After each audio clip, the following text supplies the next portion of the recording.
হচ্ছে নেসারউদ্দিন খান সুলতান, আর এটা হচ্ছে মাঝিগাতি।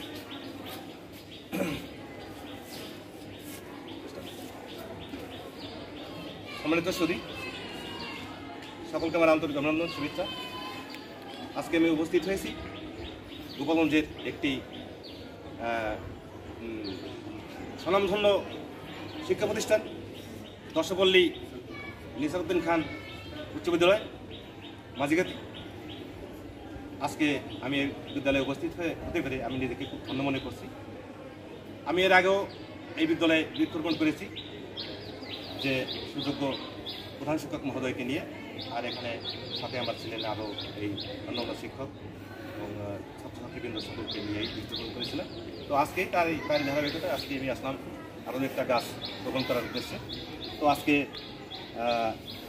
আমি এই বৃক্ষরোপণ করলাম, এই ছাত্রছাত্রী বা এই শিক্ষকদের সবাইকে নিয়ে বৃক্ষরোপণ কার্যক্রম শুরু করছি। তো বৃক্ষ আমাদের জীবন বাঁচায়, এটা আমরা সকলেই জানি। বৃক্ষ আমাদের শুধু যে অক্সিজেন দেয় এমনটি নয়, বৃক্ষ আমাদের ফল দেয়, ফুল দেয়। বৃক্ষ আমাদের পরিবেশ বান্ধব। বৃক্ষকে বাদ দিয়ে আমাদের জীবন কল্পনা করা যায় না। তাই আসুন আমরা সকলে বৃক্ষরোপণ করি, বৃক্ষকে গুরুত্ব দিই, তাহলে দেশ বাঁচবে, দেশ সবুজায়ন হবে। আমরা সকলেই বৃক্ষের প্রতি গুরুত্ব দেব। তো আজকে আমি এই বিদ্যালয়ের শিক্ষার্থীদেরকে আমি অনেক অনেক ধন্যবাদ জানাচ্ছি, শুভেচ্ছা জানাচ্ছি। সেই সাথে এখানে যে প্রধান শিক্ষক মহোদয় রয়েছেন তাকে আমি ধন্যবাদ জানাচ্ছি আমাকে এই সুযোগটি করে দেওয়ার জন্য। তো আসলে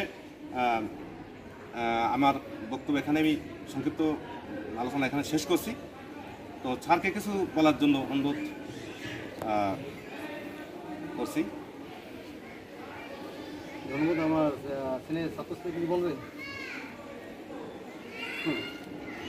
উপস্থিতি সকলকে আমার পক্ষ থেকে সালাম জানাচ্ছি। বৃক্ষ শুধু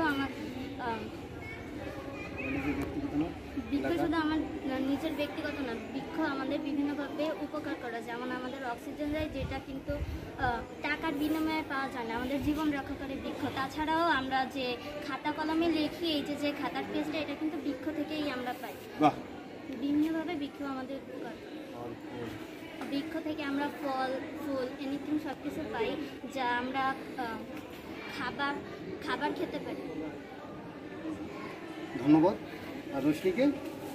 আমরা আজকে শুভ কাজে বৃক্ষপ্রেমিক বিষ্ণুবাবুকে ধন্যবাদ জানাই, যে উনি একটা মহৎ কাজে উদ্যোগ নিয়েছেন বহুদিন আগে, এবং আমাদের বিদ্যালয়ে এর আগেও উনি এই গাছ লাগিয়েছেন।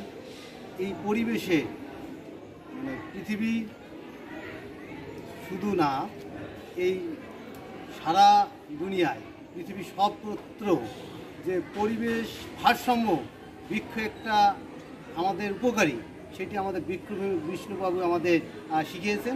ধন্যবাদ জানাই এবং তার সুস্বাস্থ্য কামনা করে আমরা এখানে শেষ করছি। স্যারকে আমরা করতালির মাধ্যমে ধন্যবাদ জানাবো।